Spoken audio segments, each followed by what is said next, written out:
I'm not saying that every single witness will tell the truth, but I'd be more than content to go the day that God uses people to tell me na meron na kaming napili, asking you for prayers. Tomorrow, yung Blue Ribbon Committee.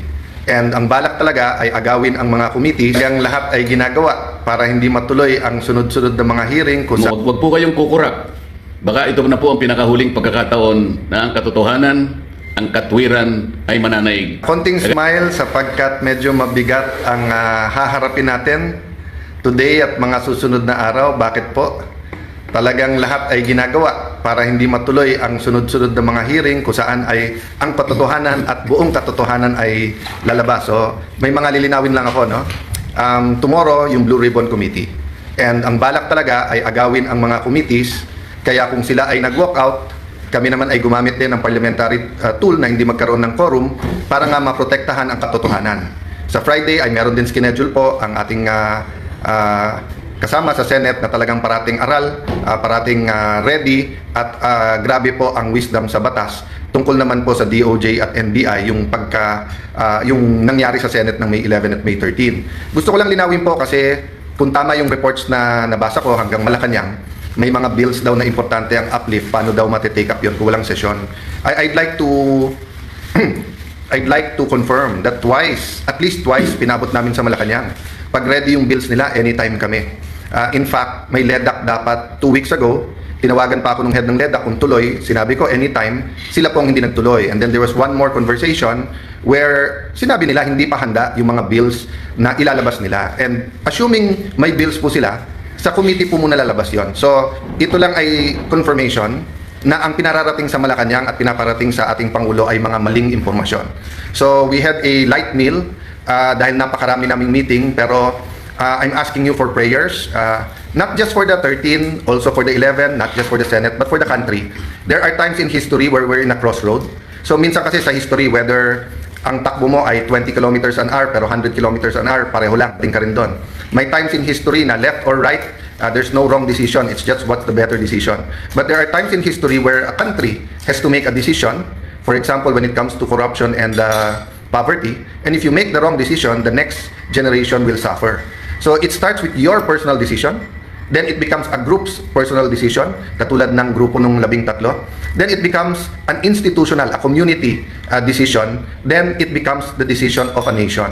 So as of yesterday, di ba, ang hinihingi pa lang naman namin, give the truth a chance. So ngayon, we're asking everyone to pray that matuloy yung mga hearings. No? I'm not saying that every single witness will tell the truth. But I've been consistent with since 2007, nung chairman ako ng Blue Ribbon Committee, with that that platform allows us for anyone to testify at makikita po natin yung testimony nung magte-testify. Nagtataka lang ako, bakit umiba ngayon na ilang buwan walang hearing kung kailan may mga bagong revelasyon at medyo mabibigat na yung mga witnesses na nagiging available. Anytime po, may malalaking witnesses din or mayroon din po mga pwedeng biglang magsabi ng totoo. No? So of course, the man of the hour tomorrow, Senator Dante Marcoleta. Sir. Nag-uusap-usap po kami para sa araw ng bukas. Ang gusto lamang namin ay ang inyong total support. Huwag po kayong kukurap. Baka ito na po ang pinakahuling pagkakataon na ang katotohanan, ang katwiran ay mananaig. Kagaya po na sinabi ni SP Alan, lahat po ay gagawin nila para patuloy na pagtakpan ang isang issue na kayong lahat ay may kinalaman sapagkat pera po ninyo ang ninakaw nila. Kaya sinabi ko po, huwag kayong kukurap. Ang gagawin namin bukas will define the direction of this country kung saan tayo papunta. Salamat po sa inyong lahat at sa inyong suporta. So, thank you very much, Kuya Dante. So, ulitin ko lang po ha. Kaya pinapaswear, di ba? To tell the truth, the whole truth, and nothing but the truth. Kasi may half-truth, may tinatago na truth, mayroon pong lies, no? Series of hearings to. Pag naumpisahan po natin bukas, nandyan na yung momentum. Inuulit ko po ha. Pag may 13, automatic, hindi ko kailang mag-resign. Sa inyo na. In fact, tinitingnan ko lang, day by day, week by week lang, na matuloy lang itong mga hearing at maumpisahan lang. Baka naman yun lang ang trabaho ko.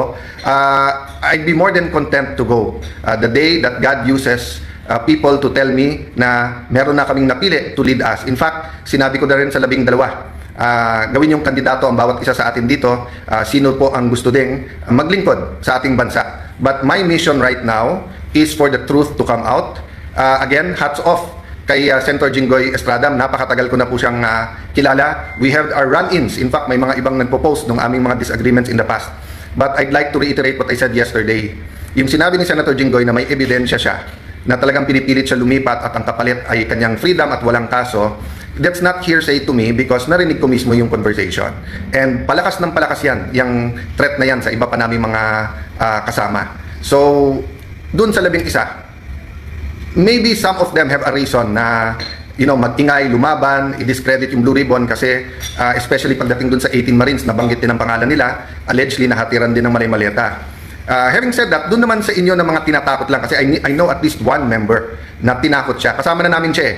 Actually, nung araw mas bilib ako sa kanya kaso kay Jinggoy. At sinabi nga niya na sama na, siya pa nga nagko-complain pero ngayon nagsasalita pa laban sa amin. But at the right time, no, we'll talk about that. My point is, we will stay strong. But please pray for us kasi may individual circumstances ang bawat isa and marami kaming hindi kontrolado, di ba? And yung pagdating ng mga witnesses. By the way, gusto ko lang malaman nyo, we also invited the Office of the Ombudsman, the DPWH, and the DBM or their representatives kasi we'll do this very orderly. We'll find out nasaan na ba investigasyon nila, ilan na ba talaga ang ghost at hindi, magkano ba talaga ang involved dito. So ang daming impormasyon na kailangan maging malinaw sa atin lahat. So magandang tanghali po, please pray for our meetings today and as